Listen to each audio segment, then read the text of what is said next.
Champions ট্রফিতে আগেভাগেই থেমেছে পাকিস্তানের ট্রফির মিশন।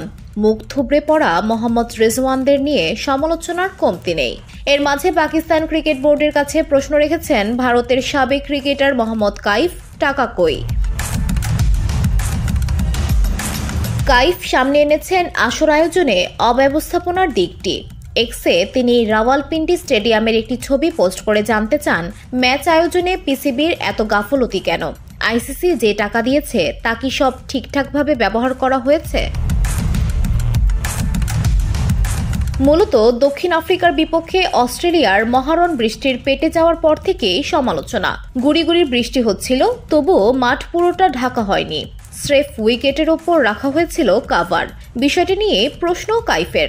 তার মতে খেলার সুযোগ হতে পারে, আউটফিল্ড দ্রুত শুকাতে হতে পারে।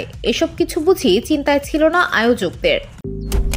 মালয়েশিয়ান প্রযুক্তিতে তৈরি অত্যাধুনিক cleaning machine modern vacuum cleaner যে কোনো ধরনের ধুলো ময়লাকে পরিষ্কার করে ঘরকে করে তুলুন চকচকে ও আকর্ষণীয়। Modem, brand of luxury. এক্সে তাই তিনি পিসিবির সমালোচনা করে লিখেছেন, এটা খুবই লজ্জার বিষয় যে রাওয়ালপিন্ডির পুরো মাঠ ঢাকা হয়নি। কেউ বিষয়টা লক্ষ্য করেনি। দক্ষিণ আফ্রিকা ও অস্ট্রেলিয়ার মধ্যে গুরুত্বপূর্ণ ম্যাচ ভেস্তে গেল এই অব্যবস্থাপনার জন্য। আইসিসি থেকে পাওয়া অর্থ আদৌ সঠিকভাবে ব্যবহার করেছে আয়োজকরা? তবে নির্বিঘ্নে চ্যাম্পিয়ন্স ট্রফি আয়োজন করে যাচ্ছে পাকিস্তান। 1996 সালের পর প্রথম আইসিসি টুর্নামেন্ট অনুষ্ঠিত হচ্ছে। নিচ্ছিদ্র নিরাপত্তাও থাকছে। পাকিস্তানের ফেডারেল তথ্যমন্ত্রী আতাউল্লাহ তারা বলেছেন, রেকর্ড করে বলতে চাই যে পাকিস্তান শান্তিপূর্ণভাবে এবং খুব দক্ষতার সাথে আইসিসি চ্যাম্পিয়ন্স ট্রফি আয়োজন করছে।